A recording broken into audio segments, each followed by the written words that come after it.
I don't want to overplay what's going on in the market, Lizanne, because, there hasn't been that much price action for the major averages today. Right. It has been in a lot of the meme stocks. If anything, we should probably look there. I mean, if you're going to start to see things pop, do you think the Fed is going to pop any of these meme stock bubbles, or is that just in a world of its own?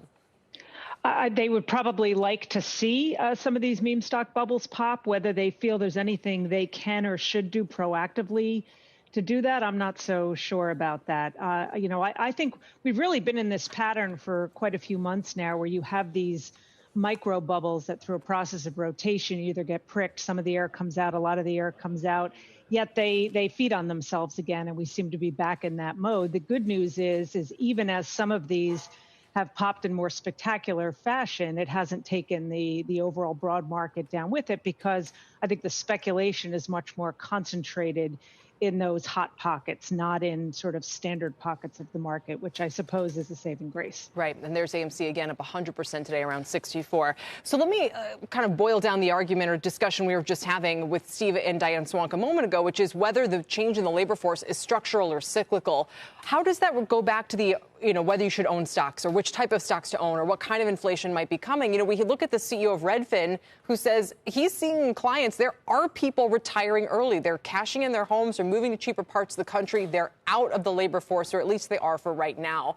As we watch that dynamic play out, what does that tell us about whether we should be in value versus growth or other kinds of plays?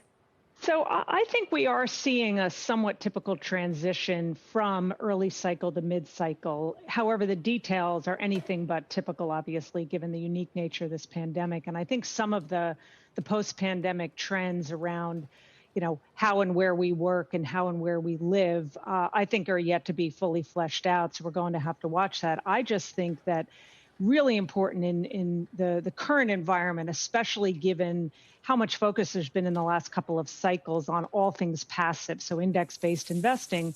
When you talk about value versus growth, to distinguish between the factors of growth and value and then just the index labels and constituents of growth and value. In fact, if you use two common value and growth factors, free cash flow yield on the value side, long-term growth on the growth side, the outperformance by those that screen well on those value factors is greater in sectors like tech, communication services, consumer discretionary.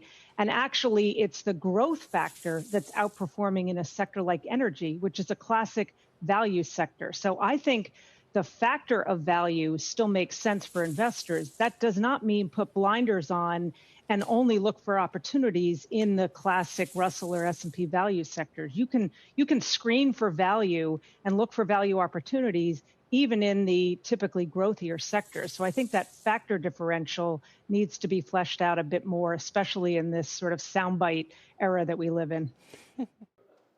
Shepard Smith here. Thanks for watching CNBC on YouTube.